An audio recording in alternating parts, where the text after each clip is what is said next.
Welcome to diary number 2 on the Basketball Diary. I'm your host, Woo, and I got the son and father combo today. Our guests, Tyler, Tony from CIA Bounce. We're just gonna have a little bit of a regular casual conversation while you guys are here. What's been going on with you guys? Just finishing up high school. A couple All-Star games. Just an open gym and just getting ready for next year, going to Syracuse. And you just came. You were in LA a little bit. Tell us about how your team was doing. Oh, we had our team out in LA, 17 and under EYBL, so they went 3-1 in the first session. Looking good. This weekend will be pretty important for us to really establish down at Boo Williams. Kind of our mark on how this season's going to go. And then our 16s did really well out in New Jersey as well. They went 3-1 there, so we've got a lot to look forward to. Yeah, most people, when I first met you, I was like, "That's your father?" I didn't know because I didn't know you were mixed. Yeah. And it's funny because Paul introduced me to you, and Paul actually coached one of my old high school classmates a long time ago. So it's very random, but this is the first time a father combo on a an interview set, and I just gotta I gotta ask you how was it playing for your dad, and how was it coaching your son? You gotta wear 2 different hats, parent, and then when you're on the sidelines, how was that?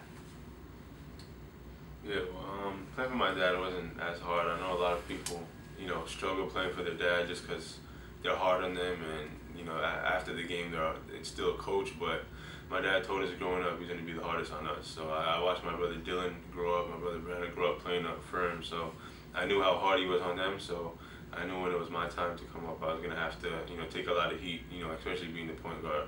But I think he knows when to be coach and when to be dad. So we didn't really have a problem splitting the two up. Yeah, and I mean for me coaching him, I think it was the same way. It's like when you get to the game, it's business, and you don't look at him. And it sounds weird, but you don't look at him as your son. You look at him as a basketball player that's going to go out there and lead your team and be an extension of you on the floor. So I think in some ways maybe there's an advantage because you're able to, outside of your pregame, your postgame, and your hotel, you could talk basketball or set expectations, and he'd be able to go out there and execute. So, but like you said, I'm always hard on them because no one's ever going to be easy on kids, especially when they go to college. And hopefully I've prepared all of them to have coaches that are better than me and harder than me.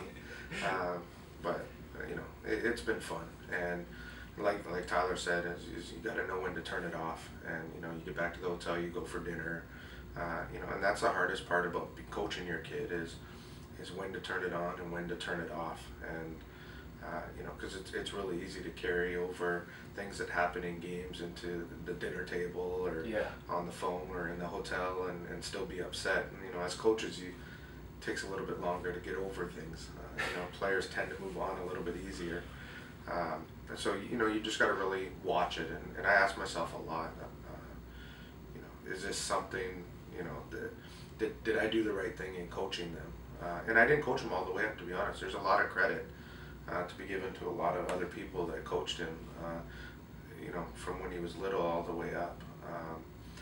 I'd kind of jump in, coach for a bit, and then one season, and then the next season maybe let someone else coach him so that he got the experience of being coached by a lot of other people, which I feel is important. And I think him being able to react to different people has helped him grow as a person, so he can manage those personalities. Right. Wow. Now you got a brother playing this year at Villanova, right? And then another one at UDC in the DMV area. Yeah. And then a little sibling, a sister, right, that also plays basketball. Yeah, having my brothers play before me, it makes it so much easier just because you know, a lot of things I don't know right now going into college, but you know, with them I can ask them anything. You know, how's this? You know, are the practices hard? Do you ever get, you know, overtired by working out? So just questions like that. But you know, my little sister, I think it's gonna be tough for her just because when I was growing up, my brothers were still, you know, like the youth age, so they're still trying to make their name. But with having 3 older brothers that played college basketball, it's gonna be, you know, a lot of expectations for her. But I think, you know, I watched her play and I, you know, see how she works out, so I think she'll be fine. So you saying she's gonna go to UConn? Yeah. Just kidding. No comment on that.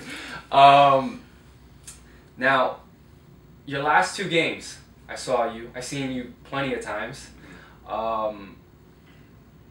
NHSI, Mount Verde. It was a crazy game. You guys were up like almost by 20 points, and then right before the half, a shoulder touch, and then you go into fetus position, and I'm like, oh my goodness, what is going to happen in the next half? And then you come back with one arm, and you almost made a dunk with Casey Hill, right? Yeah. I thought you were crazy. I was like, this guy is crazy. What happened in that game? Well, I think 5 weeks before Rise, we were practicing at school, and I injured my shoulder, so I went home for a little bit. We had a little break, so I went home and got it checked out, and the doctor said I had to sit out for 5 weeks. But at that time, it was like the 5th week. Yeah. It was right when we were going into Rise, so the coaches told me, all right, sit out, you can do the bike, whatever. So, you know, I got back. You know, I was out of shape and everything, but you know, I played in Rise. But I think when I get out there, I don't really think about, you know, I haven't played for 5 weeks. I'm just out there playing. So it's the same thing when I came back with my shoulders. You know, when I'm out there going, I'm not thinking, oh, my shoulder's hurt. I'm just going to dunk. Like, I don't really think about it. So, but yeah, that game was one of the craziest games I've played in, just because it was up and down. And you know, we were underdogs from after our first game. We were playing with the lowest seed in the semifinals. So we just came out there and tried to prove to everybody, because we watched them when they came to Jersey, and you know, we weren't really scouting. We were just seeing, you know, comparing ourselves to them. So when we seen them and watched ESPN games, we noticed that, you know, we're at the same level as them, and we can really, you know, make a run in our eyes if we got there. So. I was like, wow. So I'm watching the TV, and there's like, Taylor calls a timeout, I believe, with I can't remember, under 15 to go, perhaps, right? The last yeah, and then I think it was 8. You catch a inbounds pass off of like a really gentle pick, and then you hit the 3. Was that one of your biggest shots? I'd say one of, just because of how big the game was, and you know, it's on national TV. But you know, I had a lot of shots, but I think that probably top 3 at least, if not the best. When you saw that, honestly, I was thinking timeout after he hit the shot. I was like, take the timeout. But you know, honestly, I knew, and it's actually the second time that I've seen it. But I seen them come out of the timeout. I was sitting at the far end on the baseline, and I seen them come out of the timeout, and I saw him look up into the crowd and smile. And I knew, because I had seen that before, I knew he was taking the shot. I knew he was going to hit it. Because if you rewind, we had a Team Canada training camp where they did a red and white game, and it came down to, I think it was a similar thing, last shot. And he smiled right before he hit it too. So it's like, I guess, you know, if you're scouting him, if he smiles, he's going to hit the shot. It's going to take that. He's going to take that shot. I do know one of your moves, which is you don't take the shot. You walk up to the top of the key, and you're really far away from the 3, and you pretend to take the shot. And I know you're going to pass, and people still bite on it. They come up to you, and I'm like, what are they doing? It's like, this guy's not going to shoot it from that far yet. But I thought, you know, that game was great. Another classic game this year I thought was versus St. Anthony's. That was a phenomenal game. I think just the tension that was building up. But you guys had an incredible season. You know, that you knocked down St. Anthony's. That was a big streak. And then took out Finlay. And, you know, it was just really, really tough. You went to the Jordan Brand. Yeah. He was playing in the Jordan Brand. Crazy? Yeah. It was fun? Yeah, the atmosphere there is just crazy just because it's in New York, first of all, and practices are competitive because you're playing against, the top 24 players, so everybody knows the rankings wise, and everybody's going for people above them, so everyone's just trying to, play their game, but, keep their spot or, rise in the spot, so, but, after the practices, it's just relaxed pretty much. You get to know everybody off the court, and, you only see these guys, like, highlight tapes and interviews, but you don't really get to see the actual person that they are. So it's cool just, getting to know, the people that you're going to be playing against for the next couple of years. The biggest thing is, I know you played. I was right behind you. And the heckler from Dykeman, most people don't know, but the guy who was like screaming at Tyler and screaming at Chris Walker in the back he actually goes to Dykeman, the Dykeman League a lot, and he's like one of the biggest hecklers. There's a scream nonstop, and he's screaming at Fulfer and Taylor, telling him, put both of you guys in, or sub somebody out, etc., etc. And then he had the big head over there going around. How was that like for you as a parent? You know what, it actually, kind of caught me off guard at first. We saw the big head, and we didn't really pay attention. We heard him at the start, and then all of a sudden we saw the big head, and we heard some of the stuff, and then he realized that we saw him. So it was odd, and I think you realize that, hey, there's real fans out there in terms of people that take this really serious, and obviously spend money or make these big heads and support the players they like. The funny story to that was when we got back to the hotel, everyone from Nike and I think thought that was part of Tyler's family, and that it was someone that was with us, heckling the coaches to let him play more. But we honestly didn't have a clue who he was, until I think I saw it on Twitter that he was one of the Dykeman hecklers. This is the biggest question. How of everybody, was like about 20, 30 kids, right? On the whole event. Drake comes out, gives you and Andrew Wiggins a shout out. Like, that's beyond getting, I think, in terms of being a teenager, in terms of current pop culture, that's beyond getting an MVP. or anything. Drake is just giving you a shout out. Exclusive shout out. What's that like? How do you know him? What's the history? How can I get down with OVO? I met Drake my first time this past summer. There was like a little men's tournament going on, so I went out there to watch, and I met him. He was asking me, how's everything? This is in Toronto. Yeah, it was in Toronto. I was home for summer, so I met a couple guys that his managers and stuff. So just seeing them there, I knew he was performing, but seeing them there, and they were supporting us, and I seen them cheering for us and stuff. But shouting us out, I think they just support other people from Toronto, knowing how hard it is to come from Toronto and going to the States and make a name for yourself. So they're pretty much supporting us and just behind us in whatever we do. What was the feedback from your teammates? They asked me even before the game, do you know him? Like, do you hang out with him? I'm like, I don't really know him personally, but I know of him. Like, he knows of me. So when they shouted me out, they weren't really too surprised. Other than the fans are surprised, but I think they kind of expected it, knowing we're both from Toronto and we're both. They're into basketball and we listen to their music, so it was kind of like they expected a little bit. You think he's gonna come to your games? I hope so. Yeah, I was asking him, who do you like? What schools do you like? But he said, obviously he knows I'm going to Syracuse, so he said he'll try to make it out to a game or two. Coach JB got to give a ring to Drake too, Got to give him that ring. You are you got the summer team ready, and he's no longer, the previous team with Andrew, Tyler, and the Xavier. No longer, they're going to be missed, but you guys got a new team. Yeah. And I know you play with these young kids too, from 16s to 15s to 14s, or wherever their age is. tell me a little bit more about the upcoming group. I think we have a real solid group.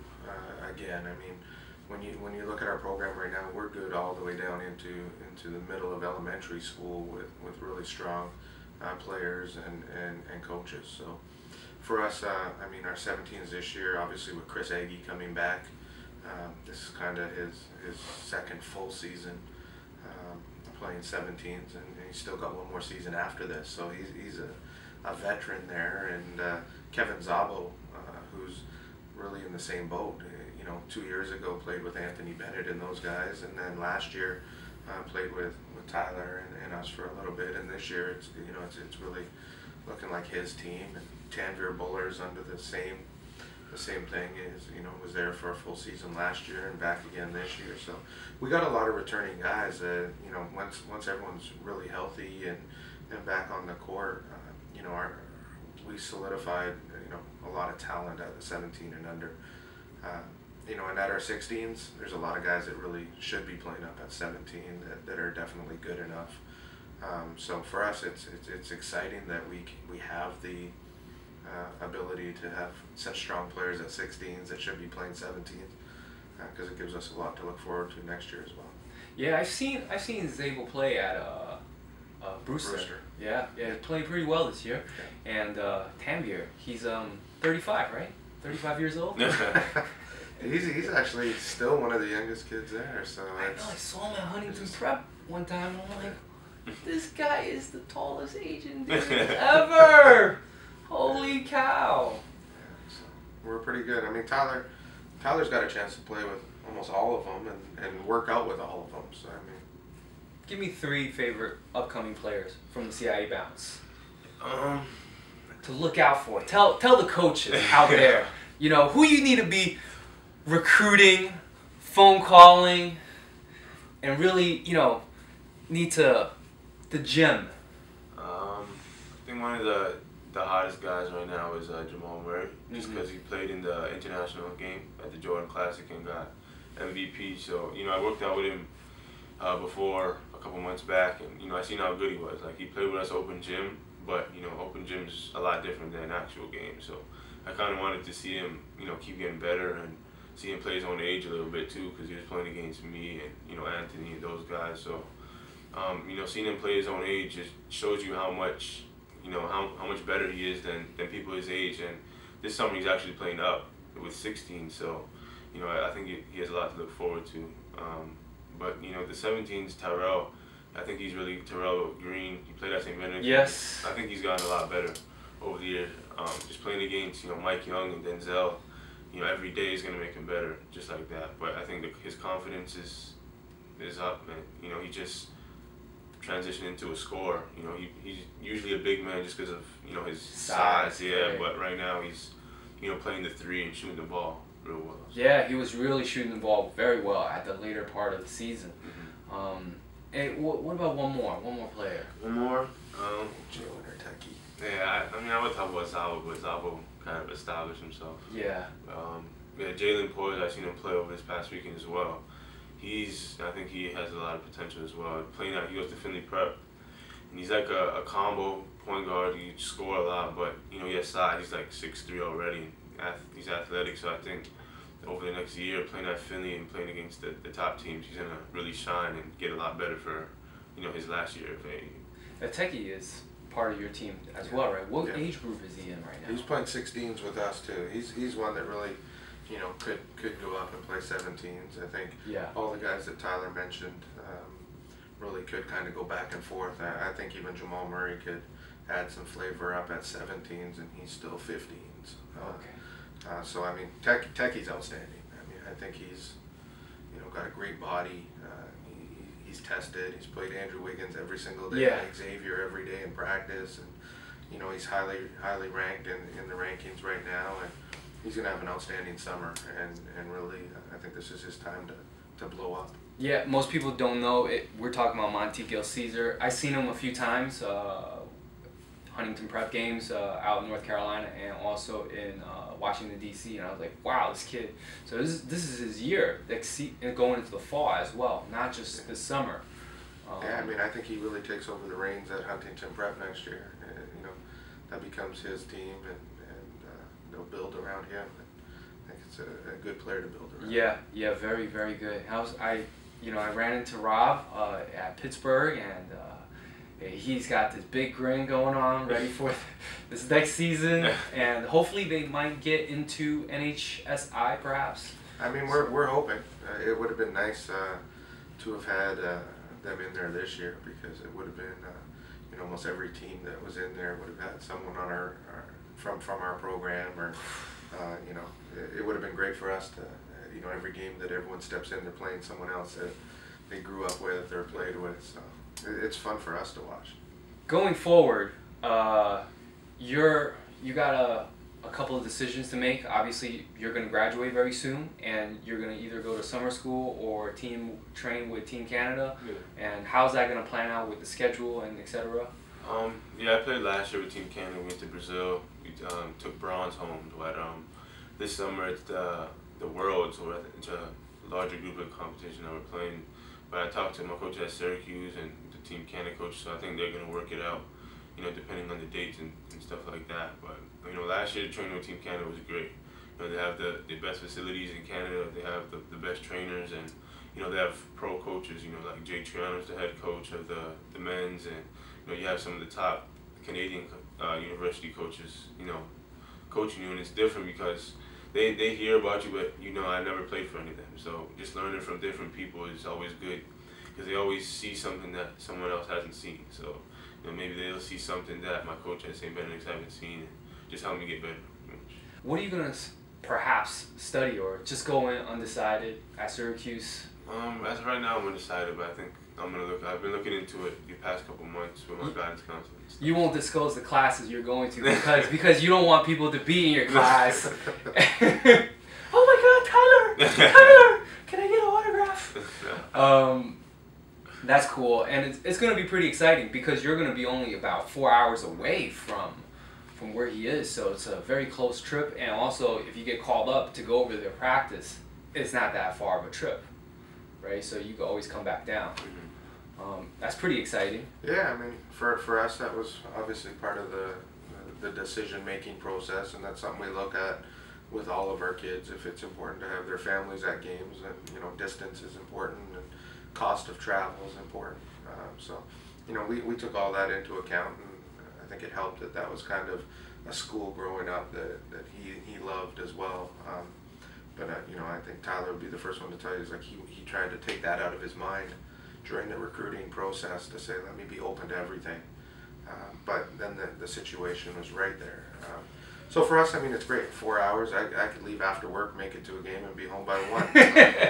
I'm happy, and it's on the way to Philadelphia, so I get to hopefully check out a game at Syracuse, and then drive the other 4 hours, check out a game at Villanova maybe the next night, and then make it back home. You got one in Big East and another one in the ACC, and it's kind of like it's just getting more exciting and exciting. What is some of the games you're looking forward to this year coming up? I know you guys got some schedules out already, so there's some big ACC games coming up, and some premier guard plays. I think the main one that I was excited for is obviously the Duke game. We get home and home with Duke. And Cameron Indoor is crazy watching on TV, so it's gonna be good to experience it. Especially my freshman year, the first year of us going to ACC. But I'm excited, to see what kind of game from the rivalries from the Big East that we take on this year. Even though we're not in the same conference, I hope some of the games like Georgetown and Villanova and those kind of rivalries that we built in the Big East, we keep playing them. Carry over. It's. You guys are so lucky to be in the ACC, yet UConn is like stuck in the middle of nowhere. It's like we can't get into the ACC, we can't get into the Big Ten. They take Rutgers, and they just no love.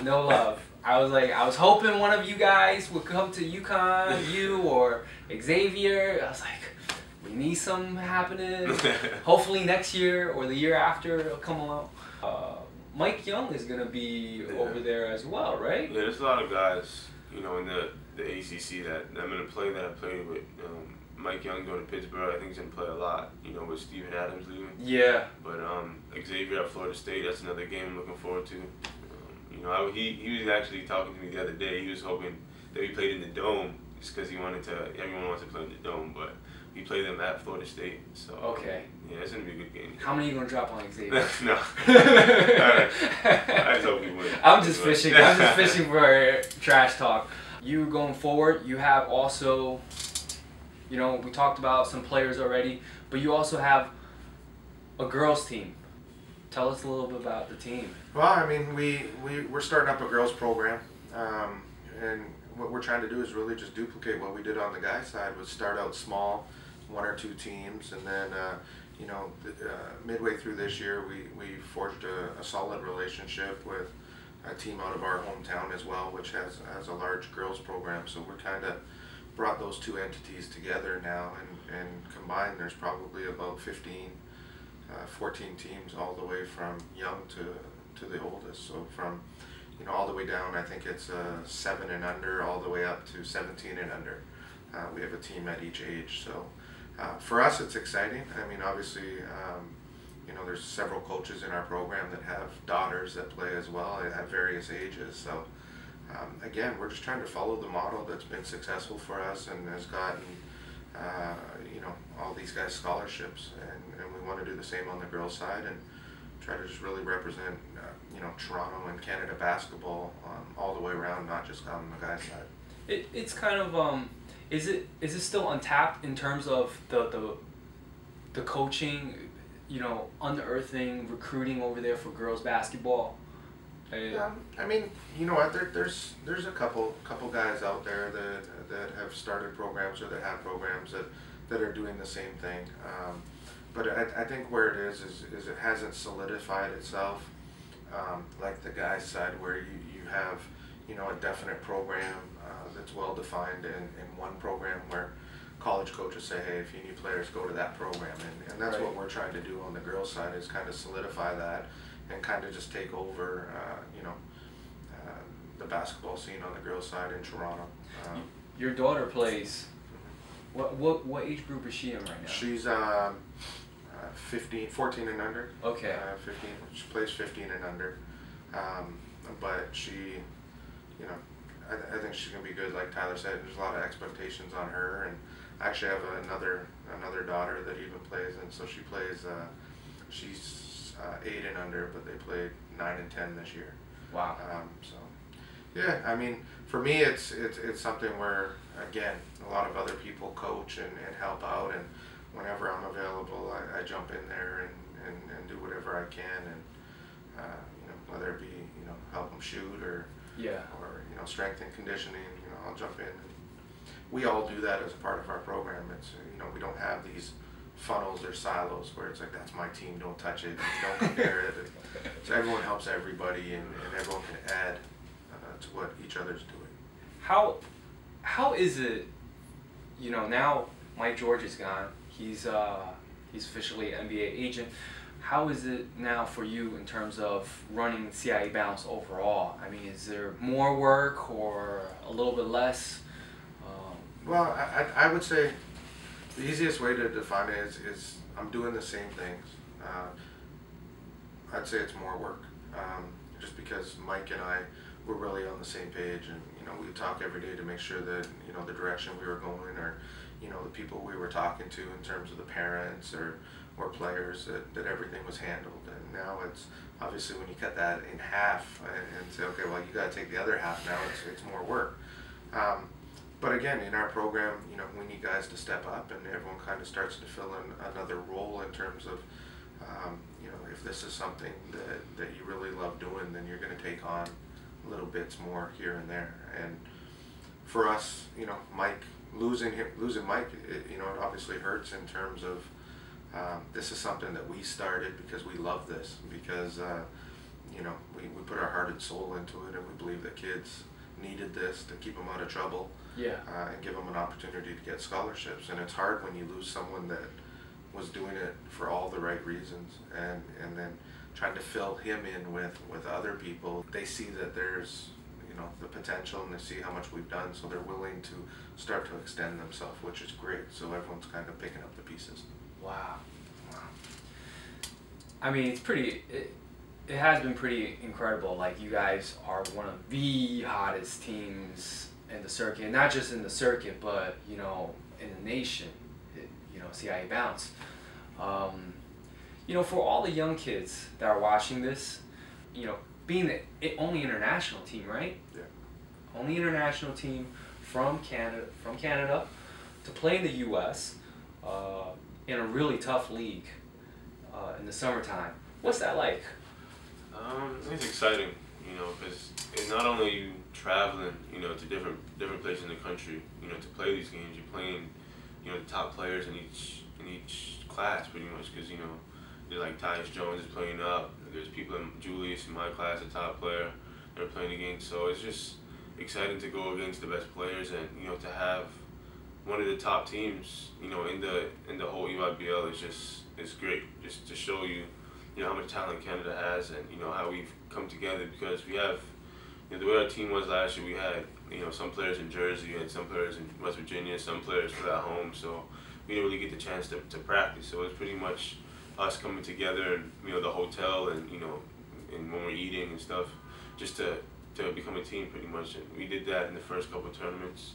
The first couple of games, we just we meshed well. So everybody took on a role, but we understood that the further we go, when EYBL, how successful we are, everybody's in it. Get their scholarship offers, everyone's in it, get a chance to get ranked. So we pretty much did it so that everybody else could be successful as well as us. New kids coming in, or the young kids that are on CIA Bounce, what's your message to them? And for them to wear the jersey and the name across the chest. Just pretty much have confidence coming in, because even when I was younger, it's tough to go from Canada being the top team, and going against guys you see on Hoop Mixtape, and the kids that the media portrays as the best players. But pretty much the talent level is the same, I'd say. I've seen kids play in Canada that are much better than kids here. So it's pretty much just coming in and having confidence, and being loyal to the team that looks out for you, because CIA Bounce, even though my dad coaches, I think there's no other team in Canada I play for. And when you mix together the stage that you're playing on with the Nike and the great coaches and great players, there's nothing else that you can really ask for other than the opportunity. And other than that, it's just on you to go out there and perform, and get the scholarship offers that you work for. It's a tough league, right?